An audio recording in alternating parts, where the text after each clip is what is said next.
guys.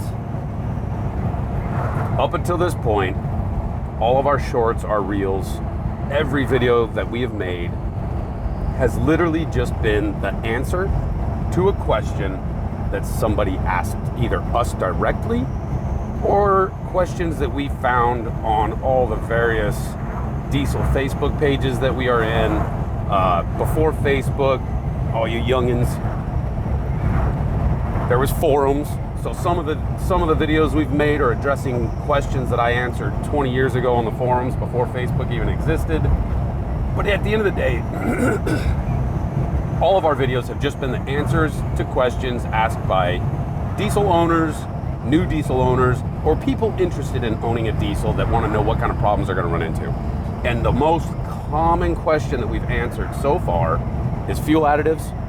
People love fuel additives, which is great. I was never a huge fuel additive connoisseur or seller. I don't sell fuel additives. We do not sell fuel additives at Review Diesel, but we use them because the diesel fuel is so crappy in our country that we got to put something back in to fix what they've taken away from it.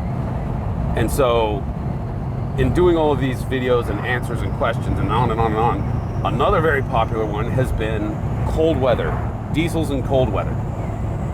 I grew up in Montana. I lived in Montana till I was 20 years old. I then moved to Idaho.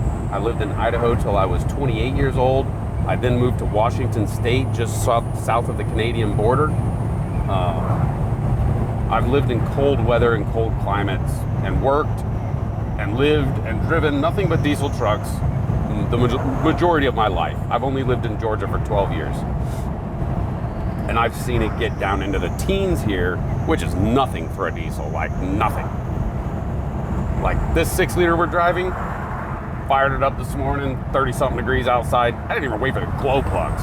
Like, just started up and drove. That, for some reason, infuriates every single human being over the age of 50 in the Midwest. Like, these old dudes will die on the hill that you have to go out and start your truck up and let it run for 14 hours to get the oil warm so the oil can flow.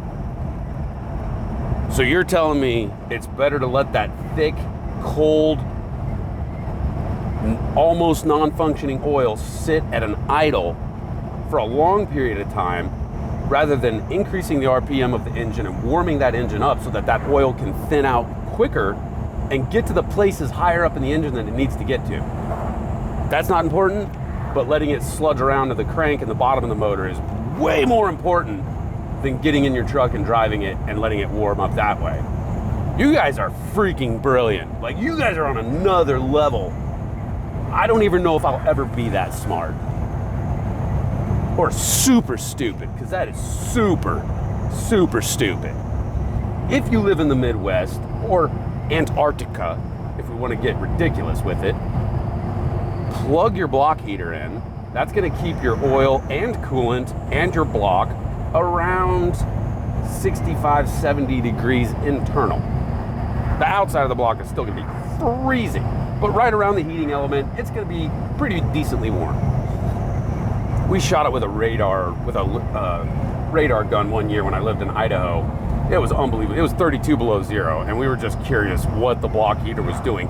Right around the block heater and the side of the block on my 5.9 Cummins, it was like 65 degrees at 32 below. So the block heater is great. It does its job.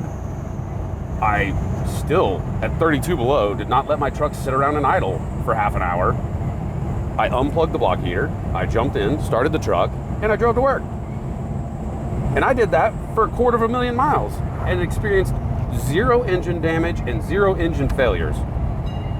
So these old guys in the Midwest are onto something, man. Let that thick sludge just flop around that crank for about half an hour so it doesn't get up to your rocker arms. They're not important.